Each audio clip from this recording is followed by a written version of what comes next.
देवियों और सज्जनों, मैं कर्नल सोफिया कुरैशी और मेरे साथ विंग कमांडर व्योमिका सिंह आज आपको 6 से 7 मई 2025 की रात 1:05 से 1:30 बजे के बीच भारतीय सशस्त्र बलों द्वारा अंजाम दिए गए ऑपरेशन सिंदूर के बारे में जानकारी देंगे। ऑपरेशन सिंदूर 22 अप्रैल को पहलगाम में हुए विभत्स आतंकवादी हमले के शिकार मासूम नागरिकों व उनके परिवारों को न्याय देने के लिए लॉन्च किया गया था। इस कार्रवाई में 9 टेररिस्ट कैंप्स को टारगेट किया गया और पूरी तरह से इसे बर्बाद किया गया। पाकिस्तान में पिछले 3 दशकों से टेरर इंफ्रास्ट्रक्चर का निर्माण हो रहा है। इसमें recruitment, indoctrination centres, training areas व लॉन्च पैड शामिल थे, जो पाकिस्तान और पाक अधिकृत जम्मू कश्मीर POJK दोनों में फैले हैं। Operation Sindoor was launched by Indian Armed Forces to deliver justice to the victims of Pahalgam terror attack and their families. 9 terrorist camps were targeted and successfully destroyed. Over the last 3 decades, Pakistan has systematically built terror infrastructure. It is a complex web of recruitment and indoctrination centers, training areas for initial and refresher courses, and launch pads for handlers. These camps are located both in Pakistan as well as Pakistan-occupied Jammu and Kashmir areas. Some of the well-known training camps are located, as you can see on the screen. They are distributed from Savai Nala in the north, counting to approximately 21, ending at Bhagalpur to the south. इन लक्ष्यों का चयन विश्वसनीय intelligence सूचनाओं के आधार पर हुआ ताकि आतंक गतिविधियों की रीढ़ तोड़ी जा सके, और यह खास ध्यान दिया गया कि निर्दोष नागरिकों और सिविलियन इंस्टॉलेशन को नुकसान न पहुंचे। The selection of these targets for Operation Sindoor was based on credible intelligence inputs and role of these facilities in perpetrating the terror activities. The locations were so selected to avoid damage to civilian infrastructures and loss of any civilian lives. This was done with due diligence, and the camps selected for targeting and their engagement will now be shown to you one by one. POJK के target मैं आपको बताना चाहूंगी। सबसे पहले सवाई नाला camp Muzaffarabad, जो कि POJK के लाइन ऑफ कंट्रोल से 30 किलोमीटर दूर है। यह एक लश्कर-ए तौयबा का ट्रेनिंग सेंटर था। 20 अक्टूबर 2024 सोनमर्ग, 24 अक्टूबर 24 गुलमर्ग, 22 अप्रैल 2025 पहलगाम, इन हमलों के आतंकियों ने यहीं से प्रशिक्षण लिया था। सैयदना बिलाल कैंप मुजफ्फराबाद, यह एक जैश-ए मोहम्मद का स्टेजिंग एरिया है। यह हथियार, विस्फोटक और जंगल सर्वाइवल ट्रेनिंग का केंद्र भी था। गुलपुर कैंप कोटली, यह LOC से 30 किलोमीटर दूर था। लश्कर-ए तौयबा का बेस था, जो रजौरी, पुंछ में सक्रिय था। 20 अप्रैल 2023 को पुंछ में और 9 जून 2024 को तीर्थ यात्रियों के बस हमले में यहीं से आतंकी को ट्रेन किया गया था।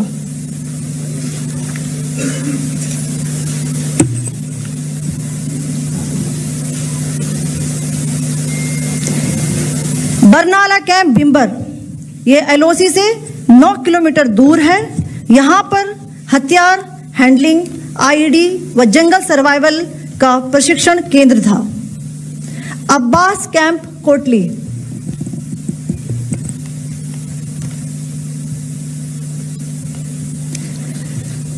यह LOC से 13 किलोमीटर दूर है। लश्कर-ए तौयबा का फिदाइन यहां तैयार होता था। इसकी कैपेसिटी 15 टेररिस्ट को ट्रेन करने की थी।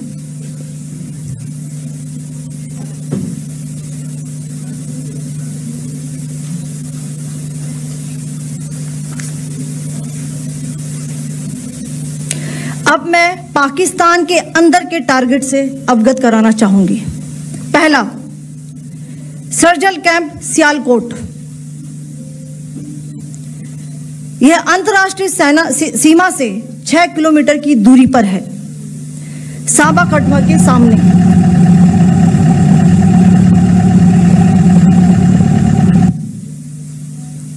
मार्च 2025 में जम्मू एंड कश्मीर पुलिस के 4 जवानों की जो हत्या की गई थी, उन आतंकवादियों को इसी जगह पर ट्रेन किया गया था।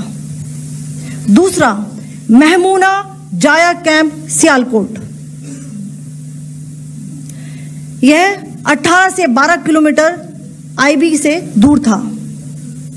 हिजबुल मुजाहिदीन का बहुत बड़ा कैंप था। यह कठुआ जम्मू क्षेत्र में आतंक फैलाने का नियंत्रण केंद्र था।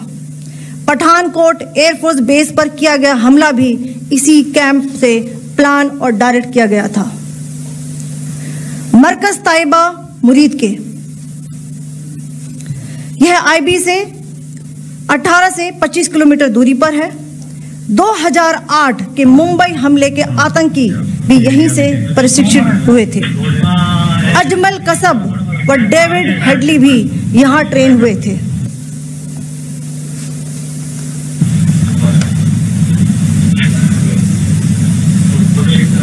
आगे दूसरा आया।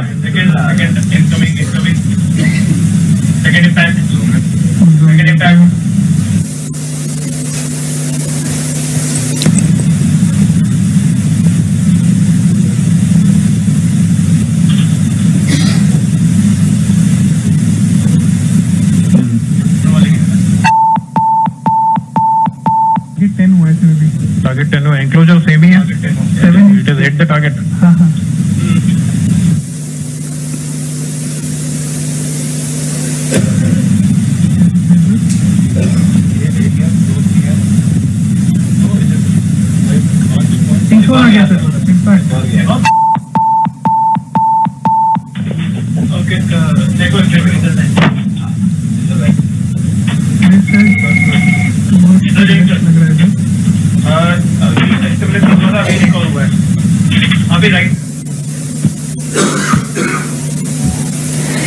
मरकज सुभान अल्लाह भावलपुर, यह इंटरनेशनल बाउंड्री से 100 किलोमीटर दूर है। जैश ए मोहम्मद का मुख्यालय था। यहां पर रिक्रूटमेंट, ट्रेनिंग व इंडॉक्ट्रिनेशन का केंद्र भी था। शीर्ष आतंकी अक्सर यहां आते थे। मैं आप सबको बताना चाहती हूं कि किसी भी सैन्य ठिकाने का निशाना नहीं बनाया गया और अभी तक किसी तरह की नागरिक क्षति की रिपोर्ट नहीं है। धन्यवाद। जय Hind. The strike on the terror camps were undertaken through precision capability, as shown to you. A niche technology weapons with careful selection of warheads was ensured so that there will be no collateral damage. The point of impact in each of the target was a specific building or a group of buildings. All the targets were neutralized with clinical efficiency, and the results reiterate the professionalism of the Indian Armed Forces in the planning and execution of their operations. No military establishments were targeted. India has demonstrated considerable restraint in its response. However, it must be said that the Indian Armed Forces are fully prepared to respond to Pakistani misadventures, if any, that will escalate this situation. Jai Hind, and thank you very much.